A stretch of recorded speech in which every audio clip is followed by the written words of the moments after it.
அமெரிக்க சாலைகளில் இந்த மாதிரி டைமண்ட் சின்னம் போட்ட லேன்ஸ் இருக்கும். இந்த லேன்ஸோட பேர் ஹெச்ஓவி இல்லைன்னா கார்புல் லேன்.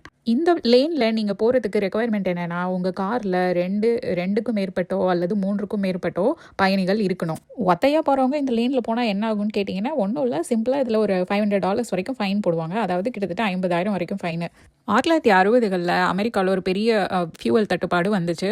அப்போ இருக்க மக்கள் எல்லாம் என்ன பண்ணாங்கன்னா, பெரிய பெரிய காரை வாங்கி ஒருத்தவங்க தனித்தனியாக ஓட்டிக்கிட்டு போனாங்க. இந்த கல்ச்சரை மாற்றி ஒரு எனர்ஜி சேவிங் சொசைட்டியை உருவாக்குறதுக்காக அமெரிக்க கவர்மெண்ட் கொண்டு வந்த ஒரு அற்புதமான திட்டம் தான் இந்த கார்பூல் லேன். இந்த லேன்னால என்ன பெனிஃபிட்னு கேட்டிங்கன்னா, இது வந்து ஒரு ஃபாஸ்ட் மூவிங் லேனு. இதில் ரெஸ்ட்ரிக்ஷன் இருக்கிறனால இது கார்பூல் பண்ணுறவங்க மட்டும்தான் இதை யூஸ் பண்ணுவாங்க. அதனால் இந்த லேன் வந்து டிராஃபிக் சமயத்தில் பார்த்திங்கன்னா, இது வந்து ஒரு கோல்டன் மாதிரி. இந்த லேனில் போனால் மட்டும்தான் கொஞ்சம் ஃபாஸ்ட்டாக ஆஃபீஸ் போய் சேர முடியும். இந்த மாதிரி கான்செப்ட் இந்தியாலையும் கொண்டு வந்தால் ரொம்ப நல்லாயிருக்கும். நம்ம ஊர் மக்கள் தொகைக்கும் அங்கே இருக்கிற டிராஃபிக்குக்கும் கண்டிப்பாக இந்த ஹெச்ஓவி லேன் ஹெல்ப் பண்ணும். நீங்கள் என்ன நினைக்கிறீங்கன்னு கமெண்ட்டில் சொல்லுங்கள்.